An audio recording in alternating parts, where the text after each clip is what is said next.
চাঁদপুর সরকারি জেনারেল হাসপাতাল প্রাঙ্গণে দেখা মিলেছে অদ্ভুত এক কিশোরের, যার আচরণ আর হাঁটাচলা প্রাণীদের মতো।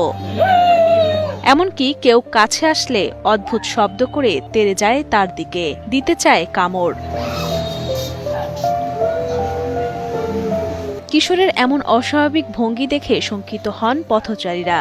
সেখানকার উপস্থিত দুজন ব্যক্তি তাকে দ্রুতই হাসপাতালে নিয়ে যান এবং চিকিৎসা করান। কুকুরের নেয় কুকুরের আচরণে খেয়ে করতে আছে, কেউ খামচি দিতে আছে, লাফালাফি করতে আছে। ওটা দেখে আমরা ইমার্জেন্সি ডাক্তার কাছে নিয়ে গেছি। তো ডাক্তার দেখার পর ট্রিটমেন্ট দিয়েছে, ট্রিটমেন্ট দেওয়ার পরে ইনজেকশন দিয়েছে, ইনজেকশন দেওয়ার পর একটু ঠান্ডা হয়েছে আর কি। আমি কিছুক্ষণ যাবত দেখতেছি ছেলেটা কুকুরের মতন অনেক আচরণ করতেছে উপর থেকে। অনেক মানুষে ভিডিও করতেছে, অনেক মানুষে দেখতেছে, কেউ ওর সহযোগিতার মতো এগিয়ে আসে না। যে যার মতো আসতেছে, দেখতেছে, চলে যাইতেছে। তারপরে আমি নিচে গেলাম, নিচে গিয়ে আমার এই যে বন্ধু ইয়াসিন ছোট ভাই আর কি, ওকে নিলাম সাথে নিয়ে তাকে পরে যে ইমার্জেন্সিতে নিলাম। নেওয়ার পরে ইমার্জেন্সিতে সবকিছু আর কি আমার রেফারেন্সে। প্রাথমিক চিকিৎসা শেষে শারীরিক অবস্থার কিছুটা উন্নতি হলে কিশোর জানায়, রাস্তার পাশে ফেলা উচ্ছিষ্ট খাবার কুকুররা খাওয়ার পর অবশিষ্ট অংশ সে খেত। তাই তার ধারণা ওই খাবার থেকে শরীরে বিষক্রিয়া ছড়িয়ে পড়ায় প্রায় সে কুকুরের মতো আচরণ করে। শিশুবেলা থাকতে আমি কুকুরের মানুষের যে কুকুরকে যে খাবারটা দিত, তখন আমি ওই খাবারটা খেতাম।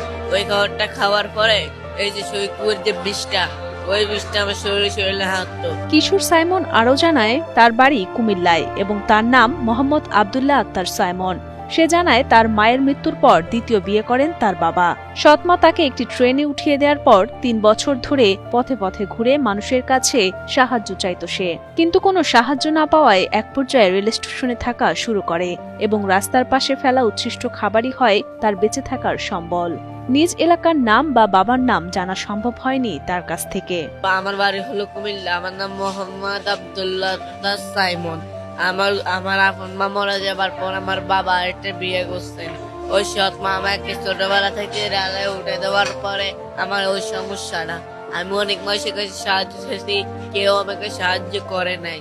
আমি মানুষকে তাই সরাতে, মানুষে আমার কাছে যদি যেতে না আসে তাই আমি মানুষকে খামচি দিতে ধরি, কামড়াতে ধরি, যেহেতু মানুষে আমার সামনে যেতে বলুন না আসে।